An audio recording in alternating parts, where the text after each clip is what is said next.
Thank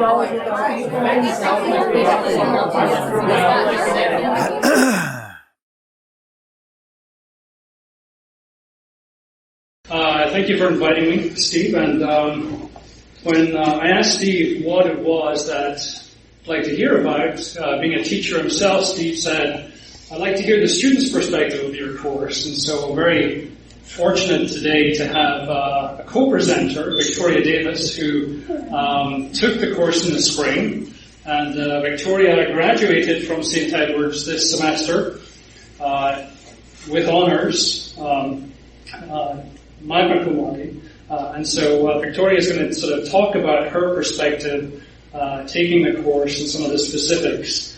As Steve was saying, some of you might remember this particular cake from April.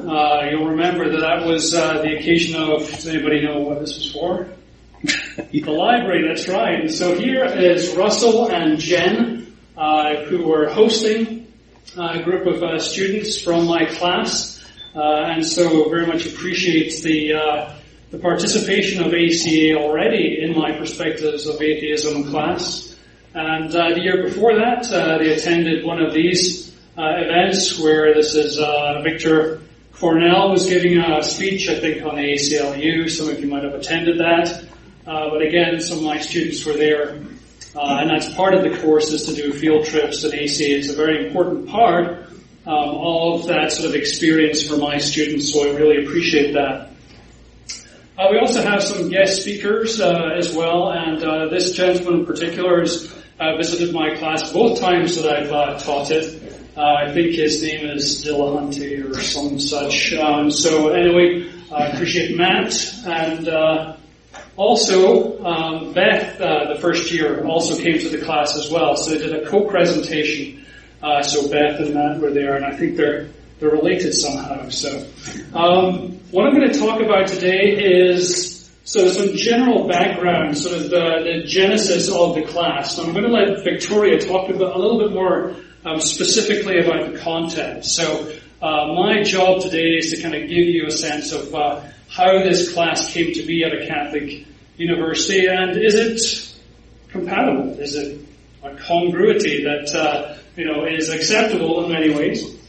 And I'm going to start off, because I've just come back from Scotland on Tuesday night, a little bit of a Scottish perspective, what happened to me this summer, then a sort of a Catholic perspective and a humanities perspective, because many times atheism classes in general are taught from a sort of a philosophy perspective, maybe sociology. So this is a little bit of a departure, perhaps a novelty as far as teaching atheism. So in terms of my summer, usually I take my two children, Isla and Ian. Isla is 12 and Ian is 7, over with me to Scotland to see my mother, who has been in ill health, and so we usually go over for as long as we can. So we booked our vacation for 6 weeks. And unfortunately, my mother passed away at the beginning of the summer, actually on Memorial Day. And so I was over there for 2 weeks before the 6 weeks. So I've been in Scotland for the last 2 months, and as I say, just got back. My mother is an elder in this church. It's called Collinton Parish Church, and it's Presbyterian. It's Church of Scotland, so it's Presbyterian. It's also 900 years old. They celebrated their 900th anniversary in 1995. So there's been a building there, since about 1095. And it is something, it's a very sort of famous landmark. I unearthed this local history I did when I was about 10 years old at the church, when I was back home. It's also the famous resident of the church in the manse was this gentleman here. I don't know how many of you recognize. Alan, you might be able to point out this guy. That's right, Robert Louis Stevenson. So if you read Treasure Island as a kid, or Kidnapped, or the famous case of Dr. Jekyll and Mr. Hyde, that's Robert Louis Stevenson. But he also wrote children's verses as well. And one of the children's verses that he wrote was called The Swing.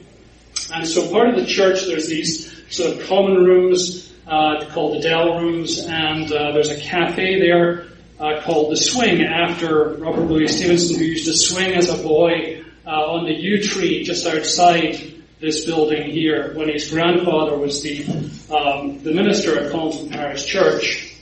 And so it's enjoyed by one and all, good home baking. And in fact, my mother was one of the founding members of the Swing Cafe too. So this is what the church looks like on the inside. It's a beautiful building.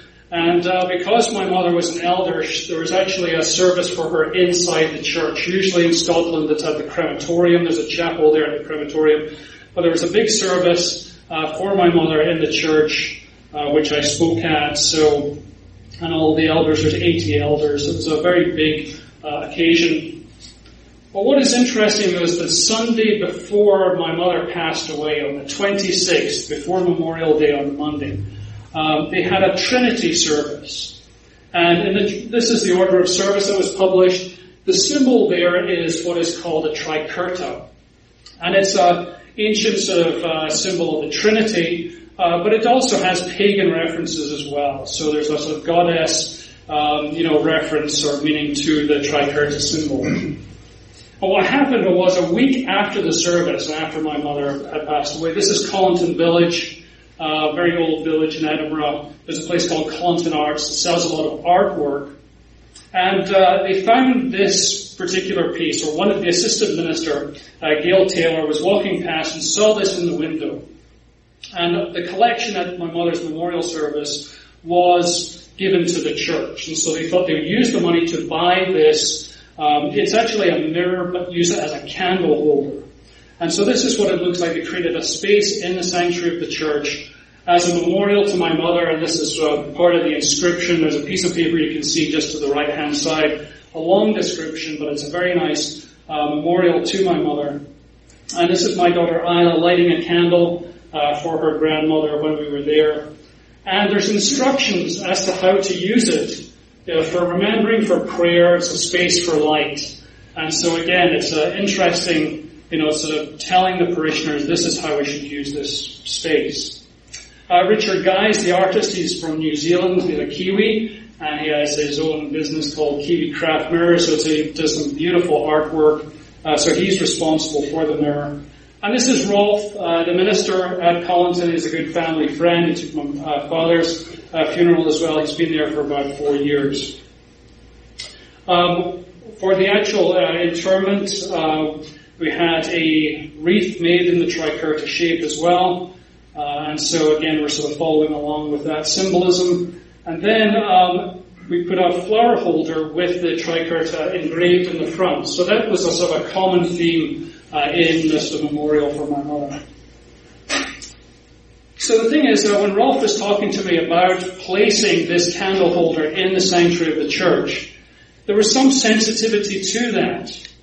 So that's my question for you. Why was there any controversy about putting a candle holder, a memorial to my mother, an elder in the church, in Collinton Parish Church? Can anybody guess?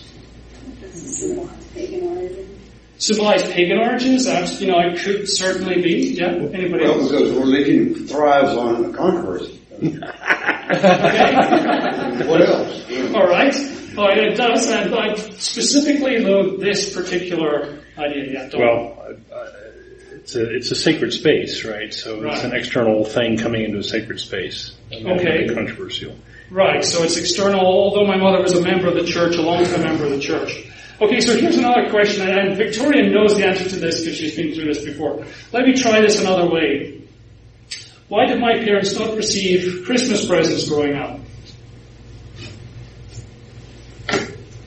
Scottish, they're too tight to buy them. That's right, they're Scottish. They don't have any money anymore. Don't give our children Christmas presents. Buy them a lump of coal. It has a lot to do with these gentlemen here. John Knox in the middle, of course, preacher in Edinburgh. His famous conflict with Mary Queen of Scots, who he despised. She was a woman. She was a woman with power. She was almost 6 feet tall. And she was a devout Catholic, so a monstrous regimen of women. So you all know the history about Mary Queen of Scots and John Knox. It didn't end well for Mary Queen of Scots, of course. This is a play by Liz Lockheed. She got her head chopped off. There was a wonderful exhibition at the Scottish National Museums about Mary Queen of Scots that I went to see with a big friend. So Scotland banned Christmas in 1583. And this is part of the Reformation because, again, it was smacked of Catholicism and, as it says here, idolatrous excess. And so this was part of the Reformation in Scotland, was to ban all things Catholic, and that included Christmas. And even the word Christmas has Mass in it, so that's the Popish Mass. So we didn't like that. It was only until the Second World War, when Scottish soldiers were fighting alongside English soldiers, that they enjoyed. English soldiers had Christmas, and they had the whole Christmas trimmings and the presents, and so the Scottish soldiers got a sort of a taste of Christmas, if you will. And so here's another quick question for you. Christmas became an official public holiday in Scotland in what year? 1958. That's when it became an official public holiday. Up to then, people in Scotland worked on Christmas Day. And the kids received their presents at New Year's. And so that is why you have what is called Hogmanay in Scotland, which is a much bigger celebration, even than Christmas. And so my sister and I were the very first generation of children to actually enjoy a traditional Christmas. We actually got Christmas presents at Christmas. And this is all due to the long-reaching hand of John Knox. So now you might get a sense of why in a Presbyterian church there was sensitivity to putting a candle holder in the sanctuary, because candles and lighting candles is equated with what? Catholicism. Exactly, Catholicism. We still have a problem in Scotland that's primarily expressed at football matches or soccer matches. You know, about Glasgow Rangers and Celtic, one's Protestant, one's Catholic, and there's a lot of chat. It's very tribal. And the Scottish government a couple of years ago came up with an anti-sectarian initiative. It was so bad, and it was kind of ruining the game. You know, you couldn't really take your kids along. It was very aggressive. And so that's one way in which this still sort of works. And this was my experience growing up. Nothing like turning you off from religion when there's this kind of sectarian antagonism. But also in Scotland, we celebrate people like David Hume. David Hume on his deathbed, a great figure of the Enlightenment, said, he's not yet finished the great work of delivering his countrymen, his Scotsmen, from the Christian superstition. So the big stalwarts of the Scottish Enlightenment, Adam Smith, David Hume, as you can see here, well written about, they're certainly influential, as well as the Continental Enlightenment. There's an interesting statue to David Hume sort of dressed up as Aristotle, and it's at the front of St. Giles Cathedral. That cathedral there is where John Knox preached on the Royal Mile. It goes from the castle to Holyrood Palace. And then on the other side of the backside of St. Giles is a statue to Adam Smith. So I really kind of like the way that the city fathers in placing these statues have kind of bookended St. Giles Cathedral, the Enlightenment bookending the sort of the Protestant Reformation in many ways.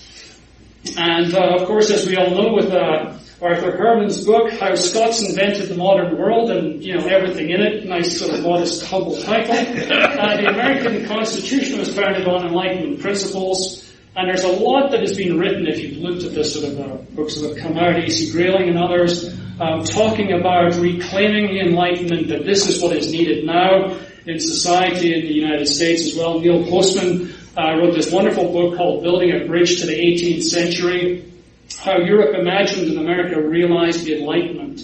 So in many ways, my role, as I see it, is still evangelizing the Scottish Enlightenment here in the United States. So that was kind of a long way of getting to that point. Also, when I was, just a couple of weeks ago, I visited John Knox's house, a beautiful medieval house in the Royal Mile. And at the bottom of the house, there's a cafe where I met this gentleman. Does anybody recognize who this is? His name is Richard Holloway. Richard Holloway, if you've seen any of Richard Dawkins' videos, he's featured in a few of them. He was the Bishop of Edinburgh for the Episcopalian Church, 1986 to 2000. He was the Primus from about 1992. So about 8 years, he was the head person of the Episcopal Church in Scotland. And he wrote a lot of interesting books called Godless Morality, and so you can see that might have not been too compatible with his position as a bishop. And so he very much reflects that kind of move in Scotland away from that sort of sort of harsh fundamentalist idea of Christianity. When I told him I was from Austin, he came up with the famous idiom, oh yes, that's an island of liberalism and a sea of conservatism. And I said, yeah, maybe it's fascism as well. But so that's Richard Holloway. So let me give you a Catholic perspective then, and a little bit of background to my joining St. Edward's, which was 20 years ago. Taught at St. Edward's for 20 years. 20 years ago, St. Edward's was famous as the Cowboys training camp. I'm sure most of you remember that. Here's me just arriving there. So there's lots of interesting photographs of the Cowboys in St. Edward's. That was our claim to fame. And you'll remember the quarterback of the 1990s was which person? Very good, Troy Aikman, that's right. So, again, it was a good place to go star seeing. The coach was? In the 90s? In the 90s, it was Jimmy Johnson. And we have the Jimmy and Jerry, fallout. So, again, St. Edward's was a backdrop for the Cowboys for many years, up until about 2000. So, here's this non-believing, cultural Protestant teaching at a Catholic university, and of course, I didn't know much about Catholicism growing up ignorant in Scotland, so I had to sort of research a little bit about this. So I've, in more recent times, especially teaching this course, tried to learn a little bit more about specifically the Holy Cross tradition, which is the congregation that St. Edward's was founded by this gentleman. His name is Father Basil Moreau. Founded Holy Cross in the 1830s in Le Mans, France, which is just as you can see there, southwest of Paris. And so again, there's a lot being written about Father Moreau. They've gone through this process they call beatification, which is a stage before sainthood. So he's sort of being on the track to sainthood at the moment. And of course, in the 18th century, after the French Revolution, there was a lot of anti-clericalism and de-Christianization. And the Holy Cross really survived and flourished in the 19th century because they provided social services that the government couldn't. And so particularly education and particularly healthcare. So that is why we have St. Edward's here, we have Seton. It's still very much a tradition that, the Catholic Church provide these services. There's sort of laudatory books, again, about Father Moreau teaching children in France. More specifically, the other key figure in Holy Cross history is Edward Sorin. Edward Sorin took over the principle of Holy Cross from Father Moreau, and Edward Sorin is responsible for starting or taking Holy Cross to the United States, specifically Indiana. So the big university that we're all familiar with is what in Indiana? That's right. So it was founded in 1842 by Edward Sorin, and he also founded St. Edward's University. It became a university in 1885. So St. Edward's is a sister university. They're both Holy Cross institutions to Notre Dame. So the question is it incongruous to teach atheism at a Catholic university? Perspective by Incongruity, just very briefly, is Kenneth Burke. He basically says you bring together two apparently incompatible entities and you generate new perspectives. And so this is just a quick example. Mark Millar, who's a Scottish comic book writer, he's responsible for Kick-Ass. Kick-Ass 2 is coming out next week. He was hired by DC Comics and then also Marvel to kind of rejuvenate the characters. And so he wrote drug addict superheroes. And he wrote gay character superheroes, just to kind of change things up in terms of the genre. So that would be perspective by incongruity. You come up with new perspectives if you bring things together like that. So the incongruent worldviews, I think, are rational humanism and religious faith. And this is what I point out to my students. So just to sort of go through these, what is the difference between secularism and theocracy? Of course, you have atheism versus supernatural belief, free thought versus conformity, and so on and so forth, as you can read there. Scientific truth versus religious truth, which is unverifiable, partial, infallible. Proof in, secularist view is empirical, it's inductive versus authority and deductive. So again, you can go down the list and you can see the incompatibility between secularism and theocracy. What is best when secular, of course, is science, critical thinking, medicine without prayer, government without church influence, ethics which is not from authority, wonder, and science. What religion does well, and this is again, Dale McGowan says this, on their worldview, giving and volunteering, a supportive community, and I would also say remembering, as, my experience this summer with my mother. So what's the purpose of a university? Harvard says it in their motto, Veritas. It's a search for truth. Basil Moreau's Christian education was more of a seminary education, but the Holy Cross education tradition says the following. The purpose of a Holy Cross education is the pursuit of truth in the service of justice. I don't see how anybody could really disagree with that particular statement. It's to produce people with virtues, with a spirit of service and a sense of mission. This in some ways articulated now as what is called Catholic social teaching. So it's transformation through education, reason and truth are the primary focus of Catholic social teaching, and speaking out for the rights and concerns of poor people. That is the essence of Catholic social teaching. I interviewed, there's the Institute of Holy Cross at St. Edward's, so Brother Joel and Brother Donald, who's the executive directors. I interviewed them about this because I was saying that there's nothing really from my perspective as a secular humanist that I can really disagree with here. And they said the moral imperative is, I said, what is the Holy Cross education about? It's the confidence, as they say, and the courage to act in creating a more humane and just society. Again, we can't disagree with that. The shared values, justice, service, and leadership for students. Inclusiveness and respect. They said we're all in a journey of self-development, self-realization, self-transformation, and this is, respecting, therefore, religious freedom. So I wrote up this and I entitled it Holy Cross Education and Secular Humanism, Shared Values, Shared Mission. Okay, they're very compatible, very much like atheism plus that we're talking about now in the atheist movement. And I thought that the last quote I put in, which I thought was perfect, what Brother Joel said, the worst thing a Holy Cross education could ever create is a fundamentalist. And so I think, wow, what a wonderful sort of perspective there.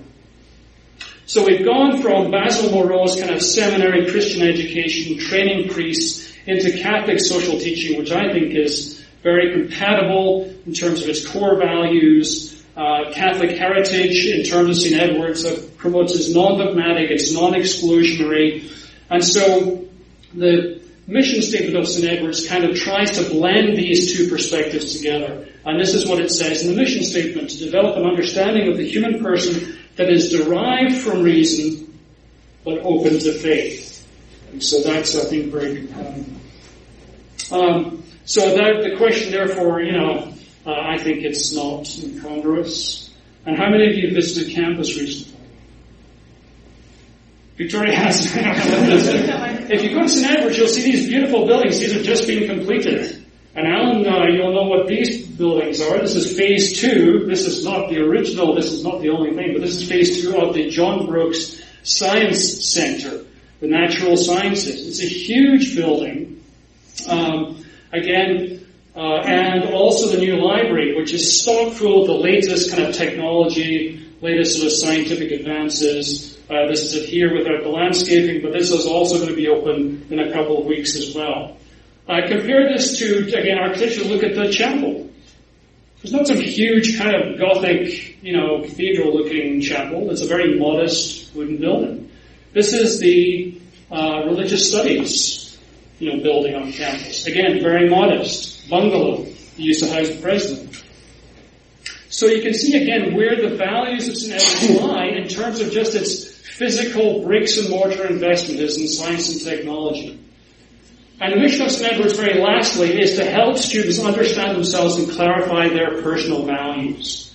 And this was what I used in my argument for the course, was this article by Kathleen Goodman in the Chronicle of Higher Education. Kathleen says, 15% of college students have no religious preference or interest in religious or spiritual matters. They constitute the least religious demographic, as we all know from the statistics. Many characterize religion as atheist or agnostic.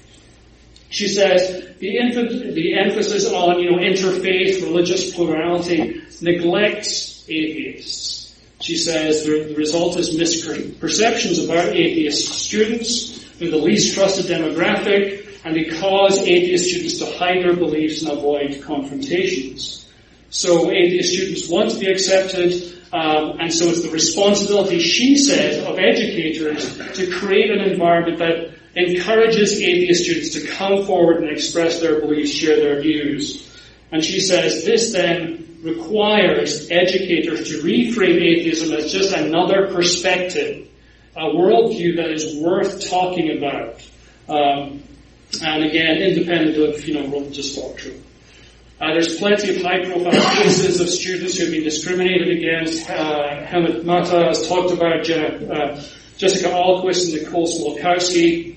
And again, the statistics we all know in terms of the hostile cultural environment, and also in terms of, there are still states around the world in which you can be executed for being an atheist. So this was the argument that I put forward for the course to be inclusivist, and Edwards really wanted to live up to his Holy Cross mission. This was a very compatible course, and again, was responded with very sort of positive response to that. And I argue that it was very central to the mission of St. Edward's University as well. Critical thinking, and again, helping students clarify their personal values as well. So lastly, I'm going to talk about my perspective as well, a humanities perspective. And my background is in sort of cultural studies, it's in the study of rhetoric, which is persuasive communication. I teach courses in media, I teach courses in gender, and also in politics. So really it's the kind of the politics of culture. And so what I've sort of come around to is looking at, I never sort of considered religion, but it's the one thing from where I come from that the political implications of religion in this country are just too, significant to ignore. I take Sam Harris's, perspective to heart. This is absolutely central. He says, we need public discourses, which is what I study, to encourage critical thinking and intellectual honesty. We also need ritual, to invoke the power of ritual, just like I said with my mother's memorial, but without lying to ourselves about the nature of reality. So these are sort of my watchwords, if you will. A lot of people said September the 11th was the sort of the defining moment for them. But it wasn't for me. It was the day after the presidential election in 2004. To me, that was the biggest sort of shock, and looking at the power of the religious right and the effective use of the God strategy, and I thought, wow, we're in trouble here. And I was not the only one, of course. There was written a lot about. Kevin Phillips talked about American theocracy, Chris Hedges, American fascists, and it was at that time in which Richard Dawkins really came out with the God delusion. So it was just a few years after that. So I think that it really sort of struck a note with us looking at the dangers of the religious right. Then it was breaking the spell the same year. Also, funnily enough, another, I think, influential, and we're always encouraged to look at popular culture in terms of when you look at culture, was the Da Vinci Code. And getting people to think critically about religion. It kind of made Catholicism cool in a kind of a negative, way. But I think this also struck a chord with people thinking critically about religion as well.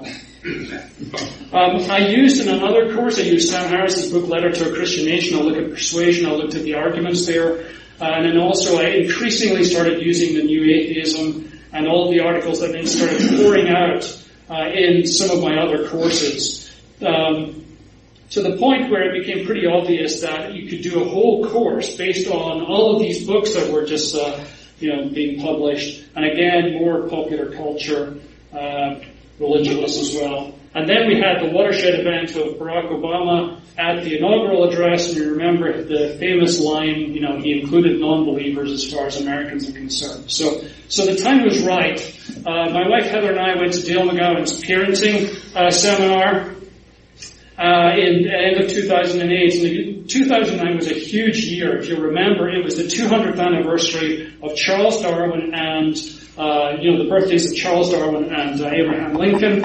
And so there was a lot of celebrations. There was a big Darwin Day that was organized on St. Edward's campus, and my class was heavily involved in that, doing posters, helping organize it. And so that was a watershed event. It was February the 12th. Here's me with 40 pounds heavier.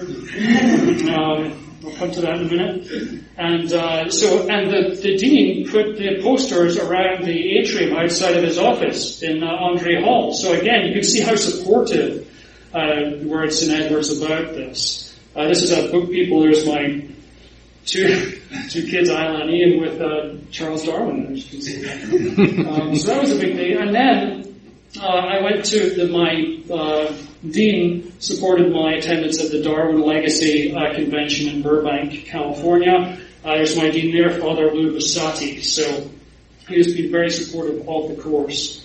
And here's me with a couple of celebrities. It was the year of astronomy in 2009, and Mary Moody Northern Theatre put on The Life of Galileo, and I was the dramaturg for that. So again, a lot of really interesting sort of experience there. Also in November was, some of you might have gone to this particular conference, was the Free Thought Convention at the Shriners. A wonderful convention. The guest speaker was Dan Barker. I talked to Dan and I said, Dan, I'm really interested, I want to teach this class, and, do you know of any other people who are doing this? And he said, contact Phil Zuckerman. So I emailed Phil the next day. He wrote back and said, this is great, he was very helpful. And of course, Phil went on to, do secular studies at Pitzer in Claremont, California. And so it was very much in the news about majoring in what is called now secular studies, which is where I consider my course. I had a little bit of an interesting interlude with a medical interlude where I went in for a sinus scan and found out I had brain tumors. And so I had a brain surgery in August of 2010. That's what it looks like after you get brain surgery.